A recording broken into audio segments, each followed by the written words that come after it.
Paris, un vendredi d'automne. Alors que certains se pressent dans les bars à l'heure de l'apéritif, d'autres se préparent à passer une soirée plus rock'n'roll. C'est le cas de Jérémy, un ingénieur de 30 ans. Il reçoit ce soir ses potes dans son studio. Salut, ça va? Ouais, toi. Tu veux un petit peu poudre? Mais en plus de prendre un verre, ils vont tracer quelques lignes. Bon, c'est sur la poudre. Pas des lignes de cocaïne, mais des lignes d'un autre produit. Ah bah, petit poupoudre, c'est de la cocaïne qui a été achetée par un dealer lambda, qui n'est pas de très bonne qualité, et qui a été mélangée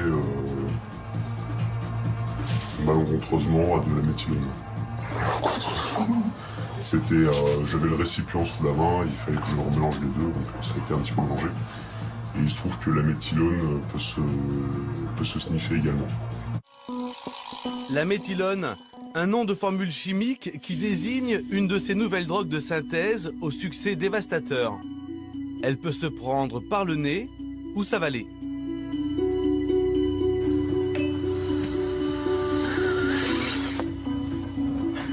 On est plus fatigué là. On est plus fatigué, effectivement. Ça va mieux là. On était perché. Vous avez l'impression de mettre votre santé en danger ou pas? Non, pas dans les quantités où on en prend. Faut pas en prendre tous les jours, ni toutes les 5 minutes, mais... Ces drogues sont vendues sous forme d'engrais, de solvants ou encore de sel de bain.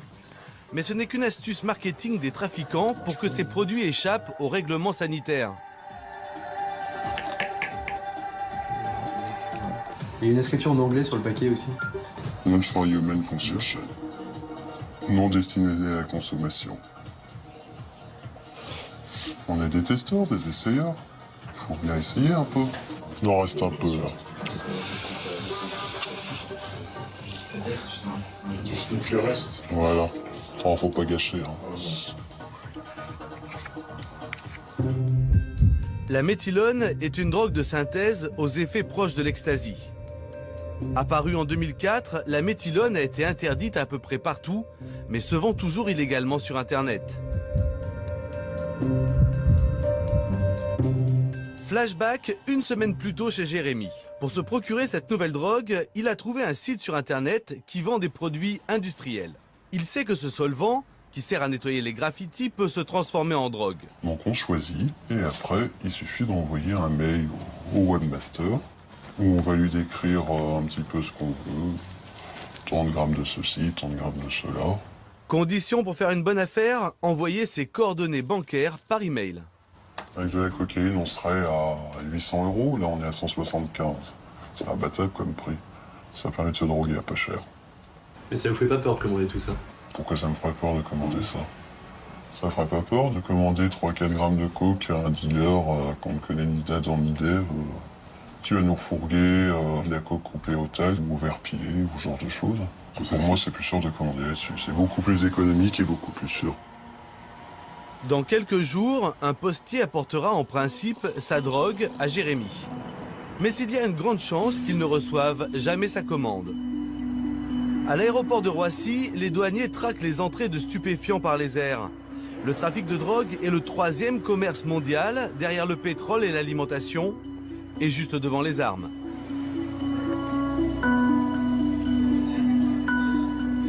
Pour les douaniers, pas facile de repérer ces nouvelles drogues qui se dissimulent facilement dans les enveloppes. Ce matin, Michel Horn, secrétaire général des douanes de Roissy, vient vérifier quelles sortes de drogues ont été saisies à la poste de l'aéroport. Comme tous les jours, des dizaines de colis sont examinés. C'est quoi ça? Je pense que c'est de l'herbe. C'est de l'herbe, ouais, ça sent, hein? Ça sent bien, hein? Et ben voilà, gagné. Il y a même des noms. De l'herbe dans un DVD, pas dur à trouver. Mais dans les colis, les douaniers découvrent de plus en plus souvent des produits presque inconnus. Ça, c'est de l'armine. C'est un produit qui ressemble à une espèce d'herbe. Ça aussi, c'est des drogues. Tout ça, c'est des drogues de synthèse. Et puis là, on a des produits. Vous voyez, on ne sait pas exactement ce que c'est. Ce qui est sûr, c'est que c'est des produits stupéfiants, mais bon, on va les envoyer au laboratoire pour avoir plus de certitude. Et ben là, il y a même l'explication, vous voyez, comment le faire, comment le prendre, comment le consommer. Un bad trip, stop, don't panic, relax and recover. Donc C'est quoi? C'est une sélection de paquets que vous avez fait exprès pour nous ou c'est un jour comme ça? Non. Vous n'étiez pas prévu de venir ici. Alors vous voyez, c'est des quantités qui sont trouvées vraiment tous les jours. Des produits nombreux, distribués en petites quantités. Il semblerait que les dealers aient trouvé un bon système pour doubler les douaniers, même si ceux-ci restent vigilants. Au niveau national, nous avons constaté qu'il y avait une forte augmentation des drogues de synthèse. Nous avons multiplié dans certains domaines nos chiffres par 6, par 10, par 30. L'avantage pour les dealers, c'est que les commanditaires de ces envois, comme Jérémy, ne risquent pas grand-chose. Par rapport aux quantités que l'on recherche, ça ne va pas donner lieu à une enquête. Donc ça va être suivant la destination pour des petites quantités comme ça, c'est la justice décide de la destruction des marchandises. Et donc ces marchandises sont par la suite détruites.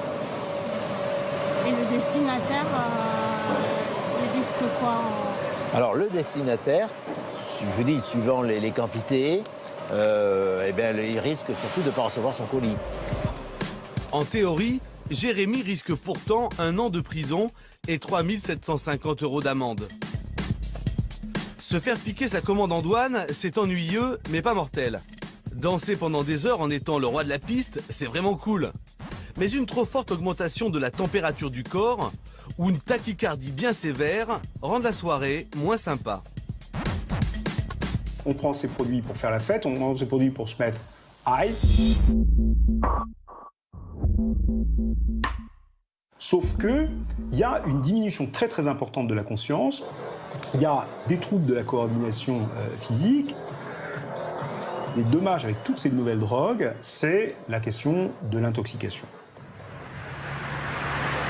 Nous sommes aux urgences de l'Hôtel Dieu. Comme tous les week-ends, les urgentistes soignent les accidents dus à l'alcool et de plus en plus souvent aux drogues. Bonjour monsieur, qu'est-ce que vous avez... Regardez-moi. Qu'est-ce que vous avez pris? De l'alcool? Cannabis? Shit ou herbe? Vous avez pris de la drogue ou quelque chose d'illégal? Ces nouvelles drogues de synthèse peuvent prendre les médecins au dépourvu. Ne bougez pas, ne parlez pas, juste une seconde. Le temps de faire un électrocardiogramme. Avec des nouvelles drogues qui arrivent, avec des produits qu'on ne connaissait pas, il y a parfois des symptômes qu'on ne connaissait pas. Donc au bout d'un cas, 2 cas, on arrive à apprendre et on apprend, j'allais dire, sur le tas avec ces nouvelles drogues de synthèse. Votre nom, c'est quoi, s'il vous plaît?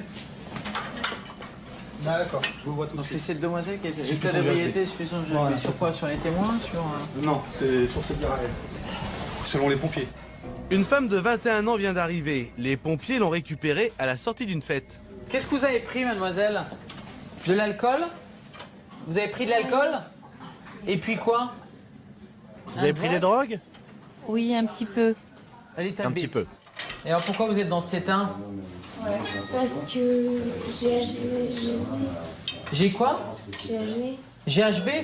Ah, vous avez pris du GHB. Non. C'était à quelle heure, vous vous rappelez? Oui. C'était à quelle heure? C'est où le 14e? 14e arrondissement.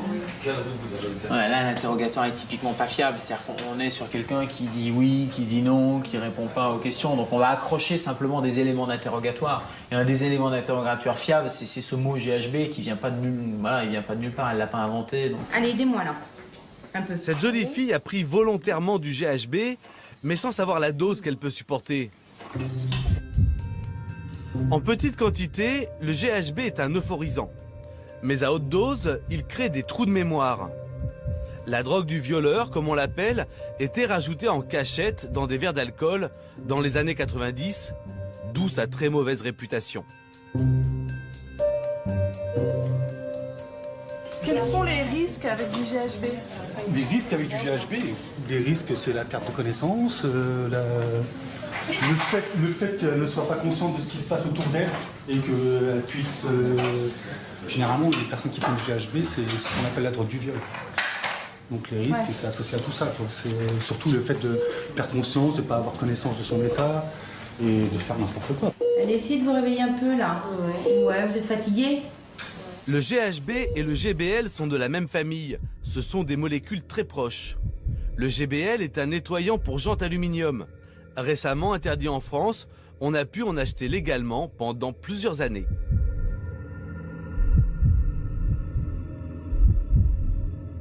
En fait, quand vous ingérez du GBL, il se transforme en GHB dans votre corps et ça donne les effets du GHB. Et il y a plein de complications liées au GBL, comme des complications cardiaques, des complications tensionnelles, des complications respiratoires. Ça peut aller même jusqu'au coma qu'on appelle le J-Hall. Ouvrez les yeux, ouvrez les yeux. Et le problème, c'est qu'ils font quasiment tous une surdose, ils perdent connaissance pendant quelques minutes. Et dans tous les services d'accueil et d'urgence, tous les samedis soirs, on a des intoxications qui peuvent parfois être vraiment sévères.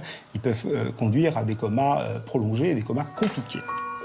Finalement, cette jeune femme rentrera chez elle avec un gros mal de tête et le sentiment d'avoir passé une soirée plutôt glauque. GHB, GBL, deux drogues similaires, deux formules différentes pour le même produit. Pendant plusieurs années, l'une était illégale quand l'autre ne l'était pas. L'industrie des drogues a tout intérêt à avoir un temps d'avance sur les polices des États. Ici, à l'Institut national de la police scientifique, les drogues saisies par les douanes françaises sont analysées pour les identifier avec certitude. Ici, nous sommes dans la salle qui sert au stockage des produits qui vont être analysés par la section stupéfiants. Nous recevons des affaires un peu de toute la France. Le quotidien de ce spécialiste, c'est de tester les drogues classiques. Cocaïne, héroïne, amphétamine, ecstasy ou encore cannabis. Ce qu'on appelle la plaquette de chocolat. Mais lorsqu'il reçoit des échantillons de drogues de synthèse encore inconnus, cet enquêteur doit d'abord découvrir ce que c'est. La problématique des drogues de synthèse, pour nous les laboratoires, c'est essentiellement la première confrontation avec cette nouvelle molécule. C'est-à-dire que quand on a pour la première fois une molécule, une nouvelle drogue de synthèse, ça va nous prendre un certain temps pour l'identifier. Ça peut être une journée ou ça peut être plusieurs semaines si vraiment on n'a aucune idée sur la substance qui est présente.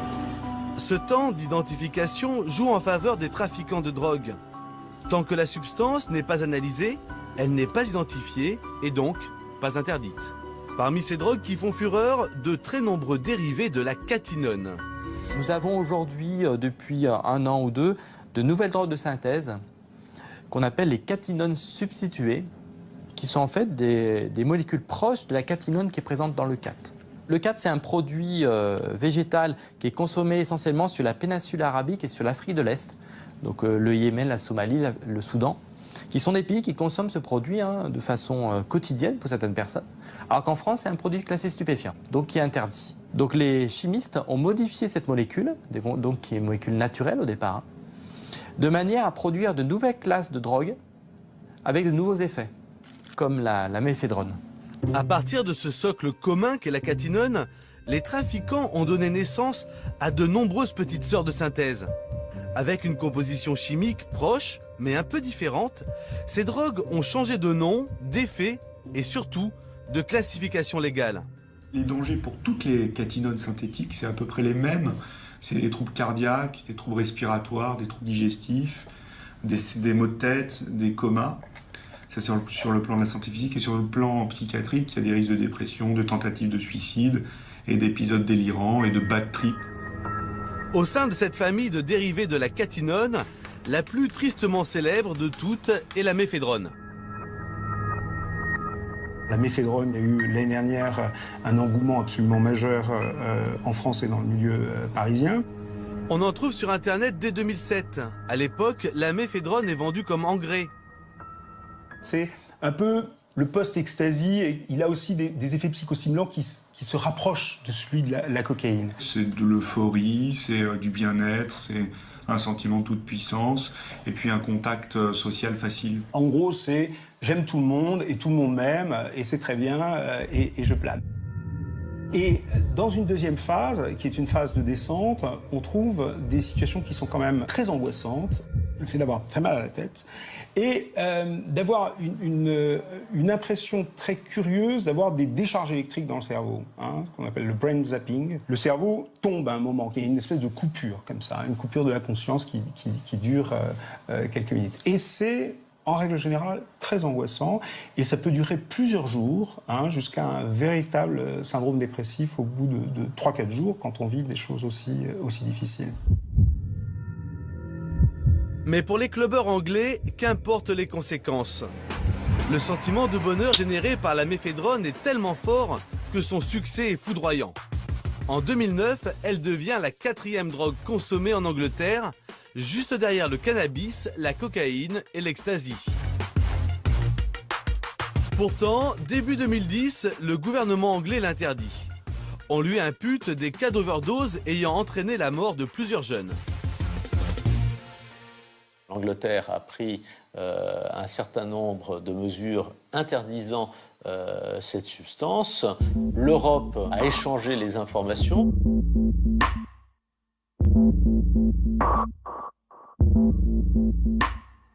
Et c'est à la suite de cet échange que la France a décidé d'analyser les conséquences de la consommation de ce produit et a décidé ensuite, très peu de temps après les Anglais, de classer comme produit stupéfiant la méphédrone.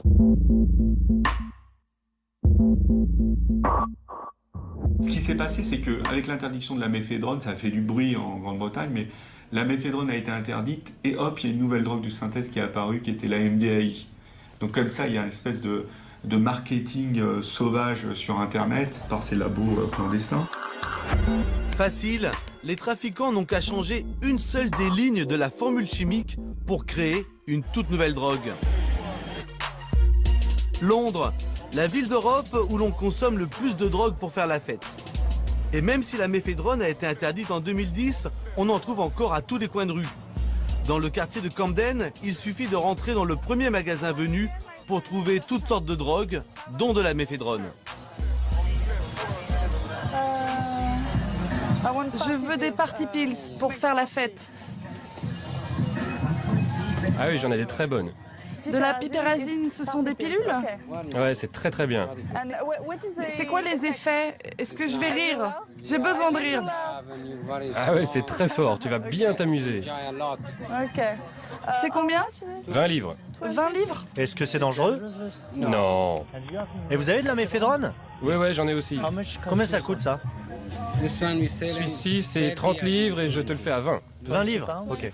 Pour moins de 30 €, on peut donc acheter 1 gramme de méphédrone et quelques pilules au centre de Londres. Et vous êtes sûr, hein? J'aurai pas de problème? Non, il n'y a pas de problème. Vous n'aurez pas de mauvais délire. À quelques rues de là, un quartier résidentiel et huppé de Londres. Cet après-midi, comme toutes les semaines depuis 6 mois, Vicky et Marion se retrouvent.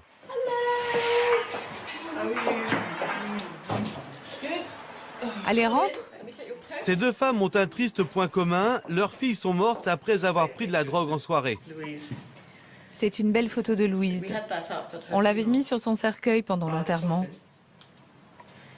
Louise, la fille de Vicky, avait 21 ans. Elle étudiait le stylisme et c'était une fêtarde. Ça, c'est mon tatouage. Louise est partie il y a 18 mois avec sa copine à Liverpool car elle était DJ et elle avait une soirée là-bas.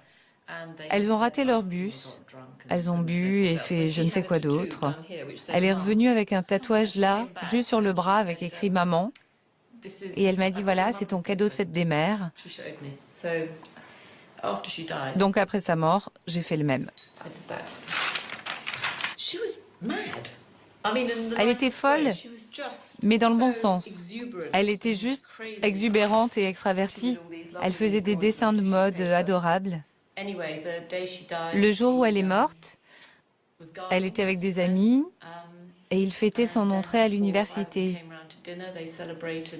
Et les autres personnes avec qui elle était, je l'ai appris par la suite, étaient tous de très gros consommateurs de kétamine. La kétamine est un anesthésiant pour cheval. Légèrement dosée, c'est une drogue de soirée populaire qui se sniffe et donne l'impression d'être dans du coton.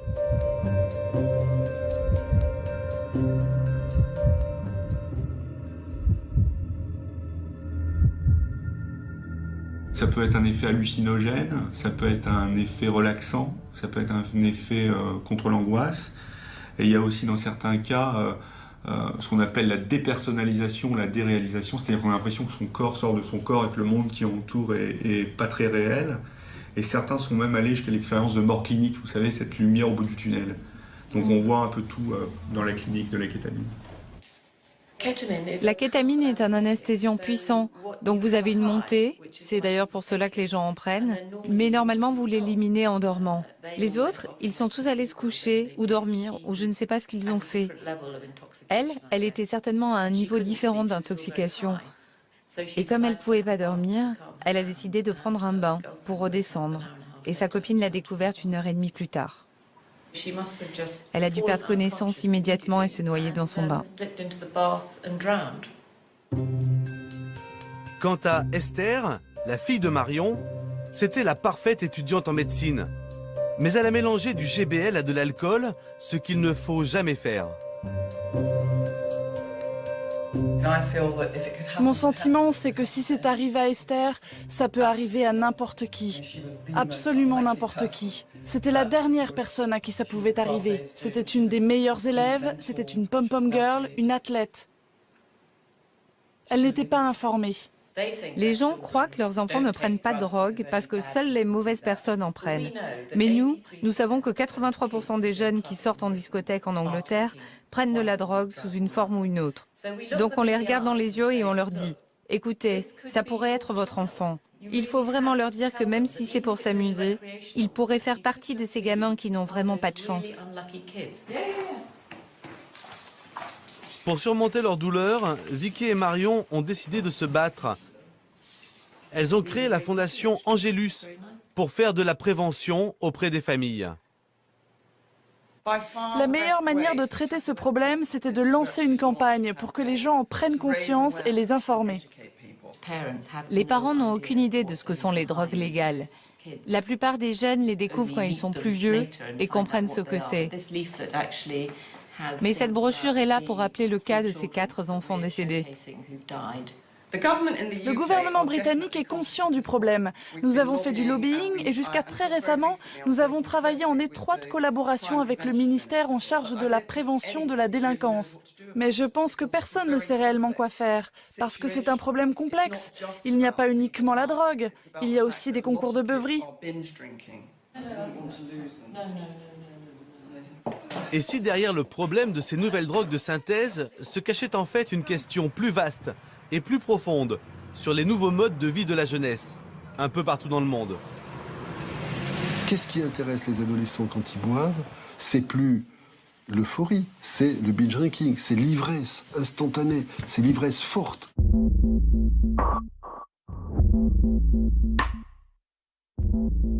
Ces deux choses-là, l'intensité et de l'instantanéité, sont des valeurs qui font le prix de cette expérience. Et notre société, culturellement, valorise ça. On a, et c'est pas un reproche, toute notre modernité, toute la technologie fait qu'on peut avoir de plus en plus vite ce dont on a envie.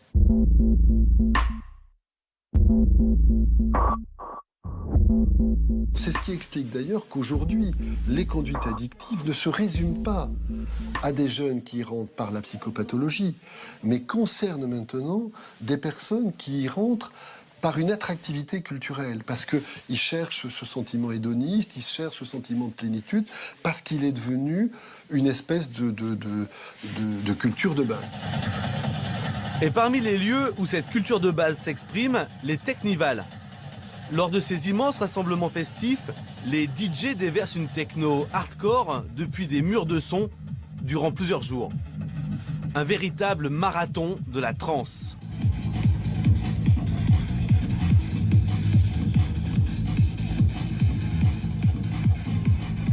Et bien sûr, qui retrouvons-nous? Jérémy. Il est venu avec toute sa bande pour faire la fête et surtout pour tester de nouveaux produits. sens plus trop ces gens. T'en as encore un peu sur le nez là, je vois. Et ce matin, après plusieurs jours de fête, c'est du grand n'importe quoi. Alors, il y a le kétamine, un peu de speed, pas trop, pas mal de coke et pas mal de LSD. Voilà. Vous venez me toper avec ma petite femme qui est plutôt patraque, avec la MD justement. Qu'est-ce que vous prenez, vous? Toutes les drogues qui... Ouais, toutes les drogues. C'est quoi, là? Moi, perso, je kiffe bien le trip, la coke, et LSD, les cartons. Vous en prenez depuis combien de temps? Hein? Vous en prenez depuis combien de Depuis temps? longtemps, depuis 35 ans. Le Teknival n'existait pas. 35 ans. Si certains continuent à s'éclater, d'autres accusent en revanche une grosse fatigue.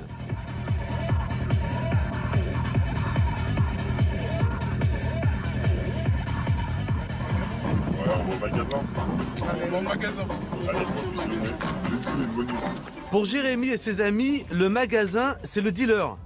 Et celui qu'ils vont rencontrer a une nouvelle substance à leur proposer, une drogue qui revient en force.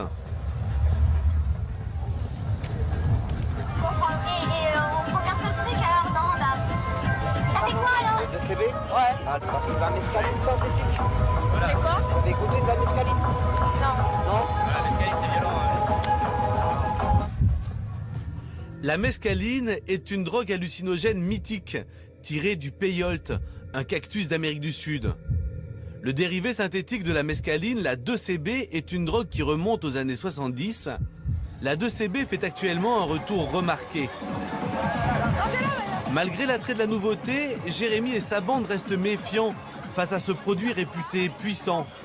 Le dealer sort alors un argument commercial imparable. Avant, c'est une multiplication de drogue aussi. Ça veut dire, si tu prends de la clé, c'est français. Ah ouais? Je te laisse voir, tu vois ce que je veux dire? Non, on prend de la CB, on prend de la MD alors. Ouais, on prend tout comme ça et on va pareil. C'est bien pour en dire. Les deux produits, tu vas péter un câble. Ah ouais, ok. C'est écrit dessus. 80 € pour un gramme de MDMA et de 2CB. Pas sûr que ce soit une bonne affaire. Pendant leur séjour, Jérémy et ses amis auront pris 8 sortes de drogues différentes. C'est cette consommation multiple qui inquiète.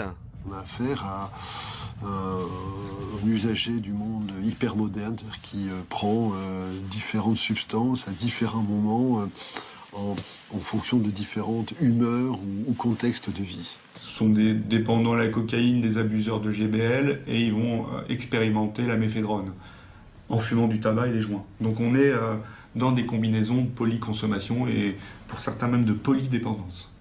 On est vraiment dans l'ère, dans la mode de la polyconsommation. Un produit pour accentuer les effets d'un autre produit, pour diminuer les effets de descente d'encore un autre produit, etc., etc. C'est une vraie chimie. Les apprentis chimistes.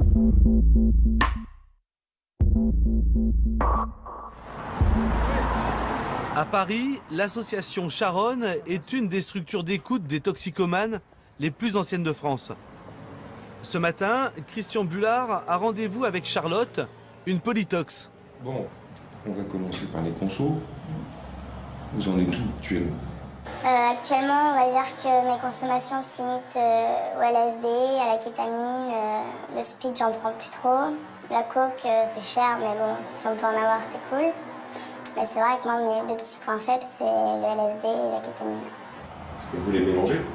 Ouais, ça m'arrive, souvent. Charlotte, 20 ans, a commencé à prendre des drogues dans des raves. C'était il y a 4 ans. Elle n'a jamais décroché, notamment du LSD, un hallucinogène.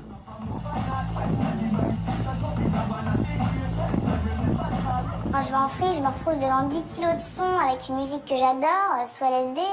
Il n'y a plus rien qui existe, quoi. Je suis au nirvana, quoi. Et tu fermes les yeux, tu vois des trucs. Même si elle adore toujours prendre des drogues, Charlotte a désormais un sentiment plus mitigé. Je ressens quand j'ai passé 48 heures sans manger, sans boire, sans dormir. C'est vrai que des fois, c'est dur de revenir à la réalité, en fait, quoi. De recommencer une semaine et de se dire que, bon, il faut avoir le sourire, il faut aimer la vie. Alors que t'as passé un week-end à rigoler, à voir des trucs de ouf, bah, tout est tellement fade quand tu reviens à la vie réelle, en fait, c'est... Et dans les produits que vous consommez, lequel est le plus, entre guillemets, dangereux? Je dirais peut-être le LSD, parce que c'est une drogue qui fait aller tellement loin et qui fait tellement voyager que quand on vient à la réalité, c'est ça qui est assez dur. Après, sur le physique, tout ce qui est amphétamine pour les dents, même la kétamine pour les voies respiratoires, tout ça, c'est... Je pense qu'il n'y en a aucune qui est meilleure ou pire que les autres parce qu'elles font toutes du mal quelque part, en fait. Après, ça dépend où on voit la priorité. C'est une connerie de jeunesse. J'aurais jamais dû y toucher, c'est tout. J'aurais jamais dû être naïve, j'aurais jamais dû vouloir faire comme les autres. Moi, sans ça, c'est vrai que je serais super stressée, je serais super machin, mais bon, je ferais aussi beaucoup plus de choses de ma vie, je me lèverais plus tôt le matin, je serais moins fatiguée, je serais moins tête en l'air. Voilà, il y a plein de trucs, mais c'est vrai que je me sens un peu, des fois, même si je sais que je gère, je me sens un peu trop prisonnière de ça, justement. Polydépendante, Charlotte veut sortir de ce qu'elle commence à ressentir comme étant une impasse. On se voit samedi. Ouais, on se voit samedi, c'est sûr. Merci. Merci à vous. À Paris, Charlotte a la chance de s'appuyer sur des structures d'écoute. Mais dans d'autres pays, la situation est plus tendue. Parmi les nouvelles drogues de synthèse, il y en a une qui crée une dépendance bien plus forte que tout ce que nous avons vu dans ce film jusqu'à présent. C'est le crocodile. Elle n'est pas encore arrivée en France, mais elle fait déjà des ravages en Russie. Le crocodile rend la peau écailleuse comme celle du reptile et son venin nécrose l'intérieur du corps. Facile à trouver, facile à fabriquer, le crocodile tue des milliers de personnes en Russie. Ekaterinbourg, Sibérie, à 1600 km de Moscou. Mikhail est un ancien junkie. Désormais, il est bénévole dans l'association Ville sans drogue, qui essaie d'éradiquer le crocodile des rues de cette cité industrielle. Ici, on se trouve dans un des quartiers d'Ekaterinbourg. C'est un quartier où il y a beaucoup de junkies. Nous allons vérifier une adresse. Le plus souvent, c'est de la désomorphine, du crocodile. Un délateur a passé un coup de fil.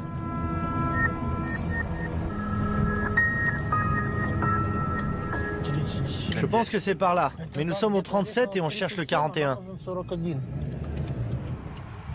Quelque part dans ces barres d'immeubles, l'informateur a senti l'odeur écœurante de la préparation du crocodile. Pour prouver la gravité du problème aux autorités, Mikhail filme tout ce qu'il voit. Dites-moi ce que vous avez remarqué. Vous avez senti des odeurs? Oui, je suis gênée par l'odeur, ça sent l'acétone et l'iode. Il y a aussi des allées et venues de groupes de junkies. En plus, ils jettent les seringues et toutes leurs saloperies dans les parties communes, juste là où nous lavons la vaisselle. Il y a des seringues qui traînent partout avec du sang.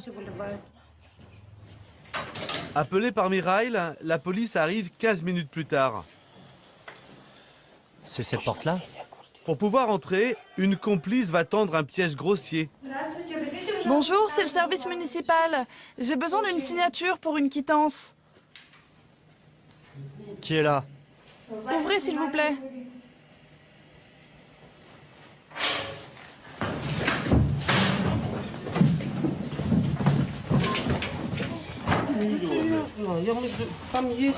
L'appartement est un taudis où la saleté l'emporte sur le délabrement. Les 4 personnes sont tétanisées. Toutes savent qu'elles risquent la prison. Ils étaient en train de se piquer quand on est arrivé. C'est ça les seringues avec lesquelles ils se shootent. Voilà la drogue. Alors quand tu te piques, tu pleures pas? C'est quand on te chope que tu commences à penser à tes enfants. Non, pourquoi? Revenu lui-même de l'enfer de la drogue, Mikhail n'est pas tendre avec les 4 junkies. L'interrogatoire qu'il filme pour le compte de l'association est brutal. À cause du crocodile, le mari de cette pauvre femme de 32 ans est mort dans cet appartement même la nuit précédente.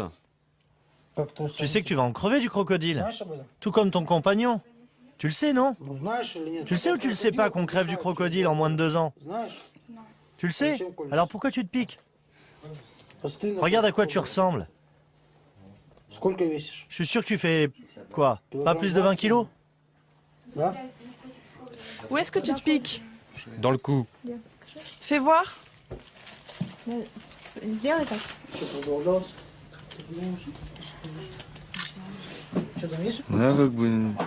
Moi, c'est comme ça de temps en temps. Je sais pas pourquoi je prends du crocodile. Ça fait pas un effet très longtemps. On peut recommencer souvent parce que le crocodile ne coûte pas cher.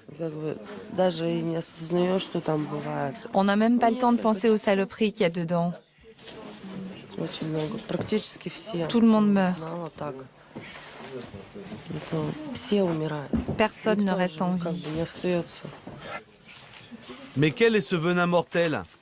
À côté des seringues, une tablette de codéine, un médicament antidouleur qui contient de la morphine. Mais aussi des bouteilles de plastique qui sentent l'essence. C'est avec ça qu'ils fabriquent le crocodile. Après la première injection de cette drogue, l'espérance de vie est d'environ 2 ans. En fait, le corps ne peut pas évacuer la drogue. Le produit reste dans le sang et l'organisme commence à pourrir de l'intérieur. Il se décompose. On l'appelle le crocodile parce qu'il nous dévore de l'intérieur. Accros, ils connaissent les risques mais ne peuvent décrocher. Ils vont tous les 4 être placés en garde à vue. La propriétaire de l'appartement, considérée comme étant le receleur, risque 2 ans de prison.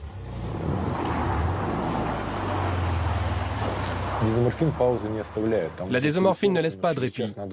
Ton corps en réclame au bout de 40 minutes. Les drogués appellent cela le marathon. Ils n'ont même pas le temps de penser à une pause et ils se piquent jusqu'à la mort. On ne peut pas en décrocher.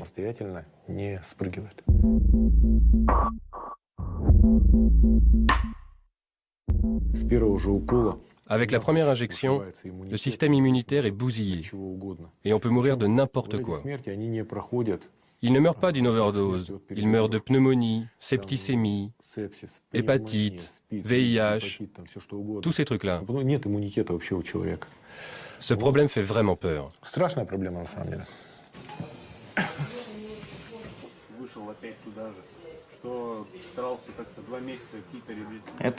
Ça, c'est des marques à cause du crocodile. Ça fait 2 mois que ça ne guérit pas. C'était encore plus gros avant. Là, ça commence à aller mieux. Je me piquais à cet endroit. Je me suis fait un fixe. Ça s'est infecté. On va m'opérer. Bien souvent, la seule solution est l'amputation. Selon les associations de lutte contre la drogue, il y aurait 2,5 millions d'utilisateurs de crocodiles dans toute la Russie. Il faut dire qu'entre la Russie et la drogue, c'est une longue histoire.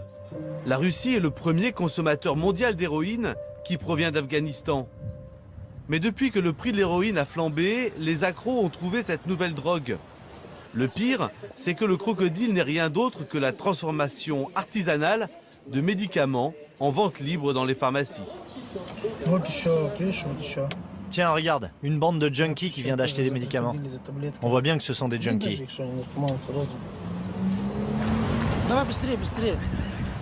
Ce qui révolte Mirail, c'est que certains pharmaciens sans scrupules n'hésitent pas à vendre le kit complet de fabrication du crocodile en toute connaissance de cause. Pourquoi vous enfreignez les directives du ministère de la Santé relatives à la vente de codéine? Vous pouvez me le dire? Pas de commentaire. Vous connaissez la loi. Alors pourquoi vous venez de vendre 3 boîtes à ce monsieur? Je ne vais pas surveiller tout le monde. Vous savez pourquoi ils achètent ces médicaments? Non. Mais si, vous le savez parfaitement. Reprenez vos médicaments, les seringues et l'iode. Ils savent que les jeunes se tuent avec ça. Ils le font exprès de le vendre. Ce sont des assassins. Et si votre enfant s'était rendu en pharmacie et s'était procuré des médicaments, comment auriez-vous réagi? Quel est le rapport avec mes enfants? Je n'enfreins pas la loi. Bon, promettez-moi d'être plus vigilante la prochaine fois. On pourrait faire fermer votre pharmacie, hein. Au revoir. Des menaces en l'air. Mirail n'a aucun moyen légal pour empêcher la pharmacienne de vendre de la codéine sans ordonnance. La décision relève du gouvernement qui traînerait des pieds. L'industrie pharmaceutique fait tout pour produire et vendre un maximum de produits à base de codéine avant que la loi ne change. Le Premier ministre actuel pourrait résoudre ce problème en un seul coup de fil. Juste un coup de fil. En attendant une hypothétique interdiction, le crocodile continue de faire des ravages en Russie. Un homme a accepté de nous montrer comment il fabrique cette nouvelle drogue chez lui.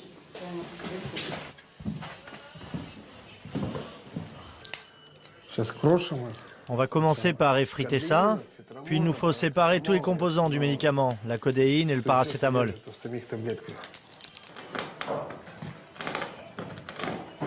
Comme un apprenti sorcier moderne, après avoir broyé les médicaments qu'il vient d'acheter en pharmacie, Iya rajoute de l'essence. Vous avez bien entendu, de l'essence. On va aller chauffer ça dans la cuisine. Et on attend un peu, le benzène chauffe assez vite. Quand le benzène sera bien chaud, on secouera pendant 7 minutes. Tu connais les dangers du croco? Oui, je sais ce que ça fait. Les gens commencent à pourrir de l'intérieur. Ça attaque le foie, les reins. Ça cause des problèmes de pression artérielle. Puis je crois qu'à la fin, ça attaque le cœur.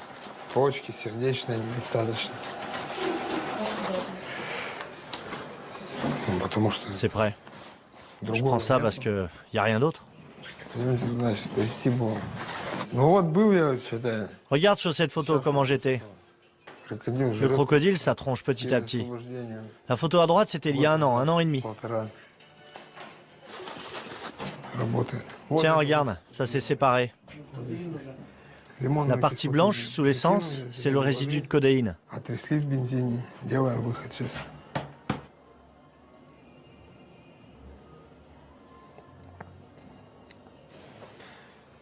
Tu vois là, c'est de la codéine pure. Tous les surplus ont été enlevés. Une fois chauffé, cela a la forme d'une croûte. On gratte et on verse la poudre dans une fiole. Iya vient de séparer les molécules de codéine. Il va les mélanger avec du soufre. Regarde, on va mettre la boule de soufre. On va faire la réaction chimique. Regardez bien. Une odeur répugnante se répand dans tout l'appartement. Ça sent comme dans les toilettes publiques. L'odeur vient de là.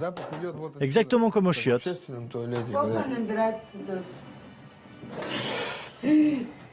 Fais chier, je suis dégoûté, ça a débordé.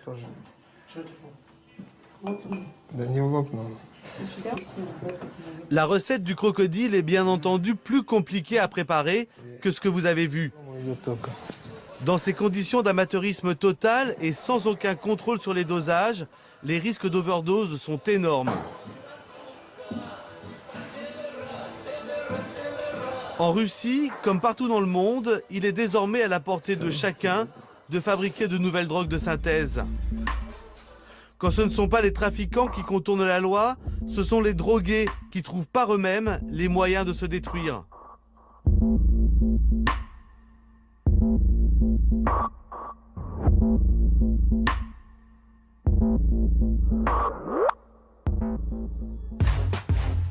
De l'autre côté de la Terre, en Nouvelle-Zélande, une solution différente semble se profiler.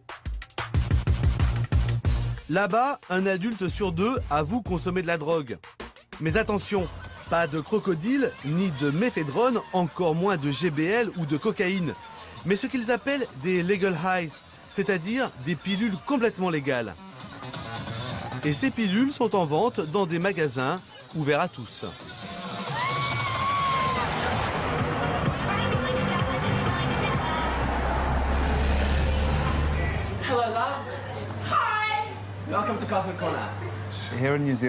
Ici, en Nouvelle-Zélande, nous avons tout un tas de drogues légales.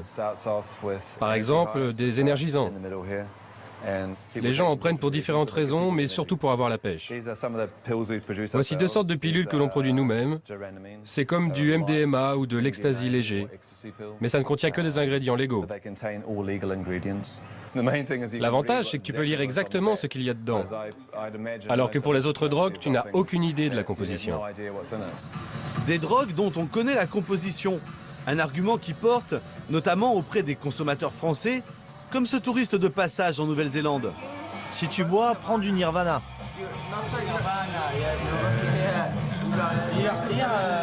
En France, si tu prends des pilules, c'est la tôle. Et si tu étais président, tu légaliserais? Mais bien sûr. Chacun a le droit de faire ce qu'il veut, bordel. Moi, j'ai eu l'occasion d'essayer un peu ce qui se faisait en Nouvelle-Zélande et les formules ne sont pas cachées. Et en France, qu'est-ce qui se passe? En France, c'est une question de business. Donc la personne, elle va prendre des extasies, elle va l'acheter à un certain prix, elle va essayer de le couper, elle va en acheter de mauvaise qualité qui sont blindées de conneries. Et le jeune, il a envie de faire la fête. Donc de toute façon, à un moment donné, il va pas réfléchir à... il va pas avoir un labo de toute façon pour tester les produits. Donc il va avoir envie d'y aller, il y va, il le fait. Et c'est tout. Donc au moins là, ça a l'avantage d'être clair. Même si je garantis pas que ça soit 100% bon pour la santé, chacun fait ce qu'il veut, quoi. L'inventeur des drogues légales, c'est ce rocker qui se prend pour David Bowie, Matt Bowden. Dans ses clips, il se voit en sauveur de l'humanité. Il prétend aussi avoir sauvé la Nouvelle-Zélande du fléau de la crystal meth il y a 10 ans.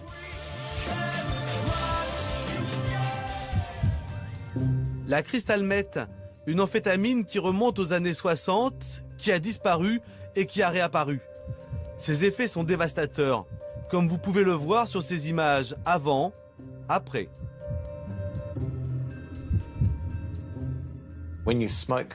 Fumer de la crystal meth, c'est quelque chose de très addictif et ça rend les gens psychotiques. Par exemple, on a vu dans une boîte de nuit 2 amoureux qui, après en avoir pris, ont commencé à se disputer et à se taper dessus.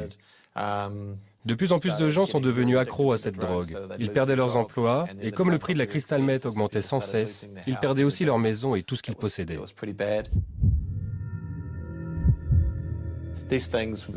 Ça m'a amené à la conclusion que si on avait des drogues plus saines dans notre pays, il y aurait moins de morts et les consommateurs ne seraient jamais fous et jamais accros. Donc j'ai demandé à des chimistes de fabriquer une drogue qui pourrait remplacer le crystal meth et qui n'entraînerait pas de dépendance et ne ferait pas de dommages au cerveau et aurait très peu de chances de causer des morts par overdose. Et ces Party Pills ont rencontré un énorme succès. En 8 ans, plus de 26 millions de Party Pills auraient été vendus sans aucun mort recensé. Ok, on pourrait avoir celle à $30 ? Tu veux celle où il y a les 4 pilules dans le paquet? Qu'est-ce que vous avez acheté? On a acheté des pilules 4XS et des Party Poo. Elles sont très bien pour faire la fête. Quand je suis sobre, je n'arrive pas à parler aux filles. Avec ça, ça t'aide à le faire. C'est quoi ça? Je le prends par le nez? Hey, je peux le sniffer? Non, ça doit brûler le nez, hein. Drogue légale. BBC became illegal and I did BCP became illegal and I did Qui va être à fond ce soir? Le gouvernement néo-zélandais a interdit plusieurs fois les drogues de ce dealer bon teint qu'est Matt Bowden. La situation des drogues légales en Nouvelle-Zélande, c'est pourtant compliqué, mais Matt Bowden a de nouveau changé les formules chimiques de ses pilules et son business a repris de plus belle.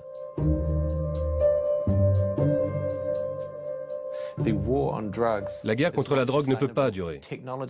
La technologie évolue si vite que de nouvelles drogues sont créées tous les mois. Et si on n'autorise pas la vente de produits plus sûrs sur le marché, toutes les drogues, y compris les plus dures, s'achèteront au marché noir et les consommateurs n'auront accès qu'à celles-ci. Moi, je crois qu'il faut changer notre logiciel de prévention parce qu'il est plus adapté à la réalité.